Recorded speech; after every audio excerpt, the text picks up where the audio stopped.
പ്രിയപ്പെട്ട സുഹൃത്തുക്കളെ, ഇന്ന് 2026 ജൂൺ 5.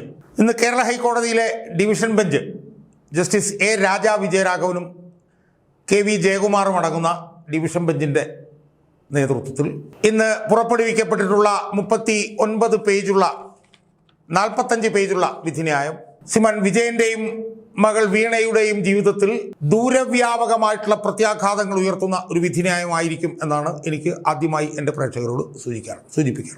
ഇനി നമുക്ക് വിഷയത്തിലേക്ക് വരാം. സുഹൃത്തുക്കളെ, 2023 6 മാസം ഇൻകം ടാക്സ് ഇൻ്ററിം സെറ്റിൽമെൻറ്റ് ബോർഡിൻ്റെ ഒരു വിധിന്യായം പുറത്തു വരികയുണ്ട്. അത് കൊച്ചിയിലെ കരിമണൽ company Cochin minerals and rutiles limited എന്ന് പറഞ്ഞ കമ്പനിയുമായി ബന്ധപ്പെട്ടിട്ടായിരുന്നു. അതിലാണ് വിജയൻ്റെ മകൾ വീണ കരിമണൽ കമ്പനിയിൽ നിന്ന് 2016 മുതൽ 2019 വരെ ഏതാണ്ട് 1,72,00,000 രൂപയുടെ മാസപ്പടി വാങ്ങിയിട്ടുണ്ട് എന്നുള്ള വിവരം ആദ്യമായി പുറത്തു വരുന്നു. ഒരു സേവനവും ചെയ്തു കൊടുക്കാതെ, ഒരു ഡെലിവറബിൾസും നൽകാതെ കരിമണൽ കമ്പനിയിൽ നിന്ന് അന്ന് മുഖ്യമന്ത്രിയായിരുന്ന വിജയൻ്റെ മകൾ വീണ 1,72,00,000 രൂപ വാങ്ങി എന്നുള്ള വിവരം പുറത്തു വന്നു. അതിനെ തുടർന്ന് ആ കേസ്, ആ സംഭവവികാസം അന്വേഷണത്തിലേക്ക് പോകുന്നു എന്ന് കണ്ടുകൊണ്ട് ആ അന്വേഷണം റദ്ദാക്കാൻ വിജയൻ്റെ മകൾ വീണ ഒന്നിലധികം ഹൈക്കോടതികളിൽ പോയി. ആദ്യം കേരള ഹൈക്കോടതിയിൽ പോയി, ആ അന്വേഷണം തടയപ്പെട്ടില്ല. പിന്നെ ബാംഗ്ലൂർ ഹൈക്കോടതിയിൽ പോയി, അവിടെ അന്വേഷണം തടയപ്പെട്ടിട്ടില്ല. അവിടെ ഇപ്പോൾ ഒരു അപ്പീൽ കൊടുത്തിട്ടുണ്ട്, അത് പെൻഡിങ് ആണ്. പിന്നീട് നമ്മൾ കാണുന്നത് എന്താണ്? ഈ കേസന്വേഷണം തടയണമെന്നാവശ്യപ്പെട്ടുകൊണ്ട് കരിമണൽ കമ്പനി ഡൽഹി ഹൈക്കോടതിയിൽ പോകുന്നത് നമ്മൾ കാണും. അതിനിടയിൽ ഈ കേസിൽ ED അന്വേഷണവുമായി രംഗത്ത് വന്നു. ആ അന്വേഷണം തടയണമെന്നാവശ്യപ്പെട്ടുകൊണ്ട് കരിമണൽ കമ്പനി കേരള ഹൈക്കോടതിയിൽ പോകുന്നത് നമ്മൾ കാണുന്നു. അപ്പോൾ ഇതൊക്കെ നടക്കുമ്പോൾ വീണയുടെ അച്ഛൻ വിജയൻ മുഖ്യമന്ത്രിയാണെന്ന് നമ്മൾ ഓർത്തോണം. ഈ അന്വേഷണം തടയാനായിട്ടൊക്കെ കോടതികളൊക്കെ പോകുമ്പോൾ വിജയൻ്റെ ഖജനാവിൽ നിന്നൊരു പണവും ചെലവഴിക്കുന്നില്ല. അതെല്ലാം സംസ്ഥാനത്തിൻ്റെ ഖജനാവിൽ നിന്നാണ് ചെലവഴിച്ചുകൊണ്ടിരുന്നത്. കാരണം അച്ഛൻ വിജയൻ മുഖ്യമന്ത്രിയായിരുന്നു.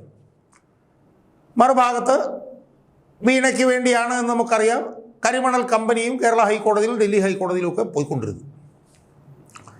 ഡൽഹി ഹൈക്കോടതിയിൽ കരിമണൽ കമ്പനി കൊടുത്ത ഹർജിയെ തുടർന്ന് സീരിയസ് ഫ്രോഡ് ഇൻവെസ്റ്റിഗേഷൻ ഓഫീസ് നടത്തിക്കൊണ്ടിരുന്ന അന്വേഷണം കഴിഞ്ഞ 2 വർഷമായി ഏതാണ്ട് നിലച്ചിരിക്കുകയാണ്. അത് ഷോൺ ജോർജ് കൊടുത്തിട്ടുള്ള പരാതിയെ തുറന്നിട്ടുള്ളതാണ് അന്വേഷണം. അത് 2 വർഷമായിട്ട് നിലച്ചിരിക്കുകയാണ്.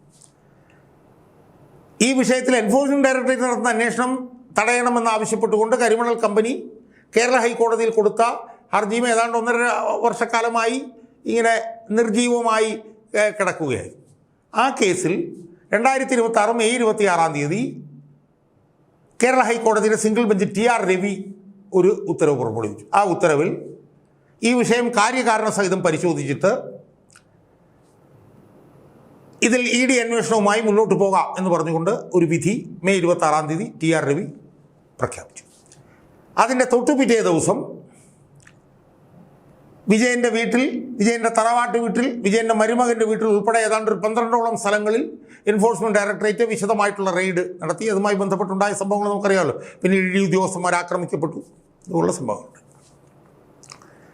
ഒരുപാട് നിർണായകമായിട്ടുള്ള രേഖകൾ ലഭിച്ചു എന്നൊക്കെയാണ് കേൾക്കുന്നത്. വിജയൻ്റെ മകളുടെ ഫോൺ പിന്നെ ED പിടിച്ചെടുത്തു, ഇതൊക്കെ നമ്മൾ കണ്ടതാണ്. അതിനെ തുടർന്ന് എന്ത് സംഭവിച്ചു? അതിനെ തുടർന്ന് കരിമണൽ കമ്പനി ഈ സ്റ്റേ നീക്കിയ ഈ വിധിക്കെതിരെ ഹൈക്കോടതി ഡിവിഷൻ ബെഞ്ചിൽ അവർ പോയി. ആ ഡിവിഷൻ ബെഞ്ചിന് നേതൃത്വം നൽകിയത് A വിജയരാഘവനും KV ജയകുമാറുമായി. അവർ വിശദമായിട്ടുള്ള വാദം കഴിഞ്ഞ തിങ്കളാഴ്ച കേട്ടിട്ട് വിധി പുറപ്പെടുവിക്കാനായിട്ട് അവർ പിന്നെ വെള്ളിയാഴ്ചത്തേക്ക് മാറ്റിവെച്ചു. ആ വിധിയാണെന്ന് പുറപ്പെടുവിക്കപ്പെട്ടിരിക്കുന്നത്. അതാണ് ഞാൻ പറഞ്ഞ 49 പേജിൻ്റെ വിധി. ഈ വിധിയിൽ അവർ എന്താ പറഞ്ഞത്? സ്റ്റേ നിലനിൽക്കില്ല, EDക്ക് അന്വേഷണം തുടരാം എന്ന് മാത്രമല്ല സുപ്രീം കോടതിയിൽ പോകാൻ 2 ആഴ്ചത്തെ സാവകാശം വേണമെന്നും ആ സമയത്ത് ഈ വിധി സ്റ്റേ ചെയ്യപ്പെട്ട് നിൽക്കണം എന്നുള്ള ആവശ്യവും ബഹുമാനപ്പെട്ട ഹൈക്കോടതിയുടെ ഡിവിഷൻ ബെഞ്ച് തള്ളിക്കണം. സുഹൃത്തുക്കളെ, ഈ വിധിയും കൂടി വന്നതോടുകൂടി ഇനി വീണയ്ക്ക് മാത്രമല്ല വീണയുടെ പിതാവിനും ദുർഗതിയായിരിക്കും, നരകതുല്യമായിട്ടുള്ള ജീവിതമായിരിക്കും ഇനി ഉണ്ടാവുക. ഇനി ദുരിതപൂർണമായിട്ടുള്ള ജീവിതമായിരിക്കും ഉണ്ടാവുക എന്ന് നമ്മൾ മനസ്സിലാക്കണം.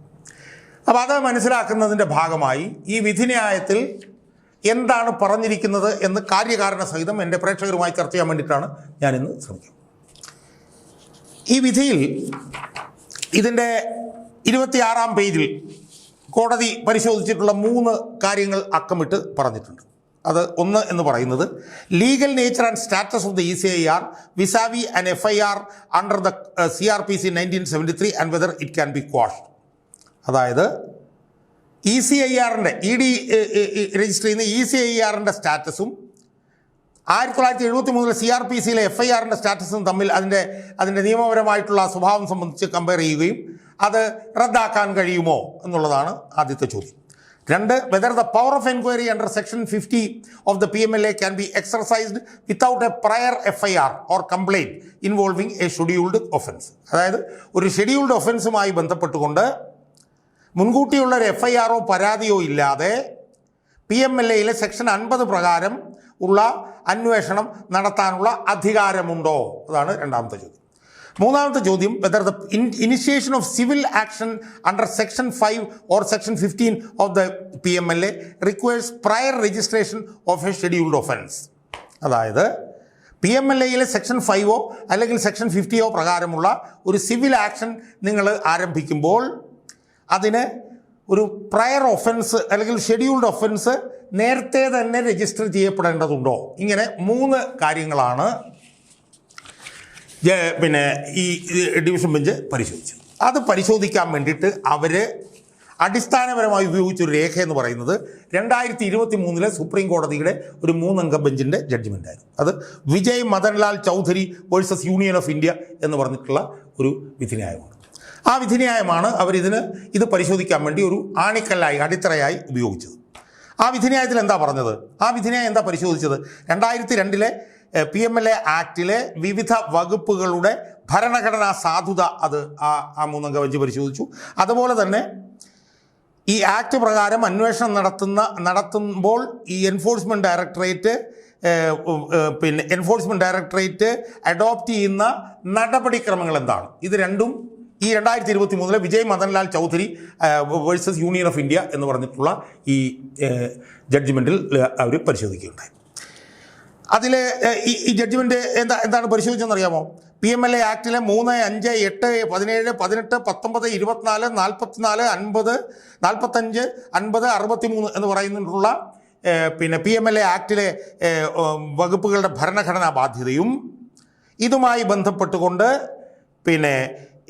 ECIR രജിസ്റ്റർ ചെയ്തുകൊണ്ട് ED എടുക്കുന്ന നടപടിക്രമങ്ങളുമാണ് അവർ പരിശോധിച്ചത്. അത് പരിശോധിച്ചിട്ട് ഈ 2 കാര്യങ്ങളിലും അവർ എടുത്തിട്ടുള്ള സമീപനം എന്ന് പറയുന്നത് ഈ വകുപ്പുകൾക്കെല്ലാം ഭരണഘടനാ സാധുതയുണ്ടെന്നും ഇതുമായി ബന്ധപ്പെട്ടുകൊണ്ട് ED നടത്തുന്ന അന്വേഷണ നടപടിക്രമങ്ങൾ സാധുവാണ് എന്നും 2023 ഈ Vijay Madanlal Choudhary versus Union of India എന്ന് പറഞ്ഞിട്ടുള്ള ഈ വിധിന്യായത്തിൽ അവർ കണ്ടുപിടിച്ചു.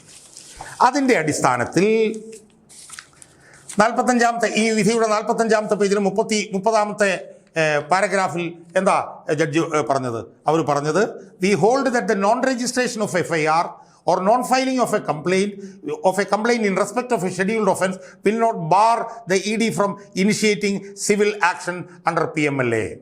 അതായത് ഒരു ഷെഡ്യൂൾഡ് ഒഫൻസുമായി ബന്ധപ്പെട്ടുകൊണ്ട് ഒരു പരാതിയോ അല്ലെങ്കിൽ ഒരു FIRO രജിസ്റ്റർ ചെയ്തില്ല എന്നുള്ളത് PMLA ആക്ട് പ്രകാരം ഒരു സിവിൽ നടപടി എടുക്കുന്നതിന് EDയെ തടയുന്നില്ല. 1. 2. The registration of a scheduled offence is a prerequisite only for penal prosecution under Section 3. PMLA ആക്ഷനിലെ സെക്ഷൻ 3-ലെ പീനൽ പ്രൊവിഷൻസുമായി ബന്ധപ്പെട്ട് നോക്കുമ്പോൾ മാത്രമാണ് ഒരു ഷെഡ്യൂൾഡ് ഒഫൻസ് പ്രീ റിക്വിസിറ്റ് ആവുന്നത്. And not for civil action of attachment under section 5. അതായത് section 5-ലെ സിവിൽ ആക്ഷൻ എടുക്കുമ്പോൾ അതിനൊരു തടസ്സമല്ല. Or the exercise of enquiry powers under section 50 of PMLA act. PMLA ആക്ടിലെ സെക്ഷൻ 50-ലെ എൻക്വയറി പവേഴ്സ് എക്സർസൈസ് ചെയ്യുന്നതിനോ section 5-ലെ സിവിൽ ആക്ഷൻ ഇത് ചെയ്യുന്നതിനോ ഈ ഷെഡ്യൂൾഡ് ഒഫൻസ് രജിസ്റ്റർ ചെയ്യുക എന്നുള്ളത് ഒരു തടസ്സമല്ല. As regard to the prayer to quash the ECIR quash ചെയ്യണം, റദ്ദാക്കണം എന്ന് പറഞ്ഞൊരു പ്രയറുണ്ട്. We hold that since the ECIR is not a statutory document, ECIR ഒരു ഭരണഘടനാപരമായിട്ടുള്ള ഡോക്യുമെൻ്റ് അല്ലാത്തതുകൊണ്ടും and even the non registration of an ECIR does not impede the commencement of civil action. ECIR register ചെയ്തിട്ടില്ല എന്നുള്ളത് ഒരു civil action comments ചെയ്യുന്നതിന് തുടരുന്നതിനുള്ള തടസ്സമല്ല എന്നുള്ളത് കൊണ്ടും ഈ ECIR റദ്ദാക്കണം എന്നുള്ള ആവശ്യം ഞങ്ങൾ അംഗീകരിക്കുന്നില്ല. അതിൻ്റെ അടിസ്ഥാനത്തിലാണ് കരിമണൽ കമ്പനി പറഞ്ഞ 3 ചോദ്യങ്ങളും അർത്ഥശങ്കയ്ക്കിടയില്ലാത്ത വിധം ഇവർ ഡിവിഷൻ ബെഞ്ച് തള്ളിക്കളഞ്ഞത്. അത് ഞാൻ നേരത്തെ സൂചിപ്പിച്ചതുപോലെ 2023 Vijay Madanlal Chaudhary and versus Union of India എന്ന് പറഞ്ഞിട്ടുള്ള ഈ വിധിയുടെ പശ്ചാത്തലത്തിലാണ്. അതുകൊണ്ട് ഇനി ഇഡിക്ക് മുന്നോട്ട് പോകുന്നതിന് യാതൊരു തടസ്സവുമില്ല. മകൾക്കെതിരെ മാത്രമല്ല അച്ഛനെതിരെ പോലും അന്വേഷിക്കുന്നതിന് ഒരു തടസ്സവുമില്ല എന്നാണ് ഈ ചരിത്ര പ്രധാനമായിട്ടുള്ള ഈ 2026 ജൂൺ 5 പിന്നെ രാജാ വിജയരാഘവൻ്റെയും KV ജയകുമാറിൻ്റെയും നേതൃത്വത്തിലുള്ള ഈ വിധിയിലൂടെ നമുക്ക് മനസ്സിലാക്കാൻ കഴിയുന്നു.